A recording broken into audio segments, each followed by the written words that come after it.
आहे. एकंदर काय वाटतं तुम्हाला या सगळ्या परिस्थितीवरून? आता घरूनच अशा प्रकारे कुठेतरी आक्षेप होतो. बघा, राज्याच्या जनतेलाच वाटते की हा घातपात आहे, अशा पद्धतीच्या अनेक लोकांमध्ये चर्चा आहे. मुख्यमंत्र्यांनी म्हटलं की आम्ही चौकशी लावू, केंद्रीय मंत्र्यांनी म्हटलं की आम्ही चौकशी लावू. मूळ प्रश्न आहे की याला उशीर का होत आहे, आणि ज्याप्रमाणे गुजरातमध्ये झालेली विमान दुर्घटना आणि त्यामध्ये अजूनपर्यंत त्याचं वस्तुस्थिती लोकांच्या पुढे न येणं हा एक संभ्रमाचा विषय या ठिकाणी निर्माण झालेला आहे. आणि म्हणून रोहित पवारांनी त्याच्यातले काही मुद्दे मांडले आणि त्यांनी पायलट आणि त्या विमानाच्या बद्दलची स्थिती याच्यावरचं मत व्यक्त केलेलं आहे.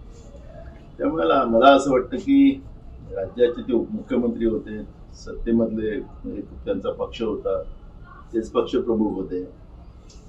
मग अशा लोकांच्या अशा पद्धतीच्या दुर्घटनेमध्ये जे मृत्यू झाले त्याच्याबद्दलच संशय लोकांच्या मनात असेल तर सरकारने पुढे येऊन रोहित पवारांनी जे मुद्दे मांडले त्याची चौकशी करून तातडीनं जनतेच्या समोर ते मांडावे आणि एकदा स्पष्टीकरण त्याचं यावं.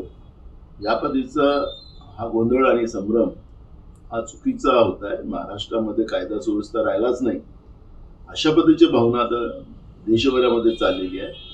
आणि म्हणून सरकारने पुढे येऊन या सगळ्या गोष्टींची चौकशी करावी ही भूमिका आमची आहे.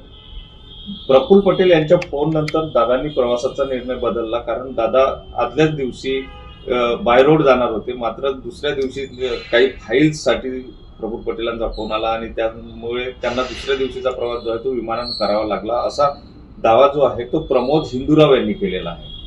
मला जे काही तुमच्या दूरचित्रवाणीवरून पेपरला ज्या काही बातम्या आल्या त्याच्यावरून जी शेवटची फाईल दादानी उशिरापर्यंत ती फाईल तिथं नव्हती.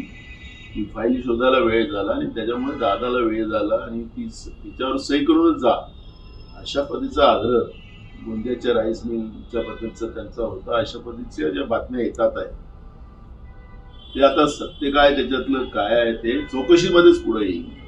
आणि या निमित्तानं त्यांनी रोहित पवारांनी जी भूमिका मांडली की तिकडले जे मोठे नेते आहेत त्यांच्या आग्रहाने ते झालेलं आहे आणि म्हणून ते प्रफुल्ल पटेलवरच सुई त्याच्यामध्ये जाते आहे.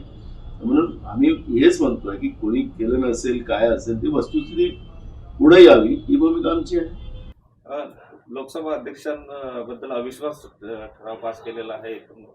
अविश्वास त्यांच्याबद्दल आणलेला आहे, पण एकतर्फा निर्णय घेणाऱ्या या पद्धतीचा जो स्पीकर आपण पाहिलेला आहे ओम बिर्लाच्या रूपानं, आज देशच धोक्यात आलेला आहे. देश विकला जातो आहे. आपले देशाचे प्रधानमंत्री एप्स्टीन फाईलमध्ये त्यांचं नाव आलेलं आहे.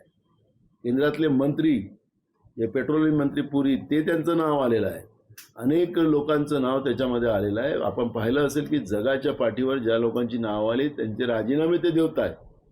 पण आपल्या देशाचं प्रधानमंत्री आज डोळे लपवत आहे, स्वतःला लपवून घेत आहे, लोकसभेत जात नाही आहे, लोकसभेत बोलायला तयार नाही आहे. म्हणजेच चोर के दाढी में तिनका आहे. अशा परिस्थितीत स्पीकर त्यांना वाचवण्यासाठी म्हणजे आता प्रधानमंत्रीच लोकसभेमध्ये सुरक्षित नाही अशा पद्धतीचं स्टेटमेंट करणं याचाच अर्थ की लोकसभेचे अध्यक्ष जे आहेत ओम बिर्ला हे सरकार वाचवण्यासाठी तिथं बसलेले आहेत, जनतेला न्याय देण्यासाठी नाही. आणि म्हणून त्यांच्या विरोधातला हा अविश्वास आहे.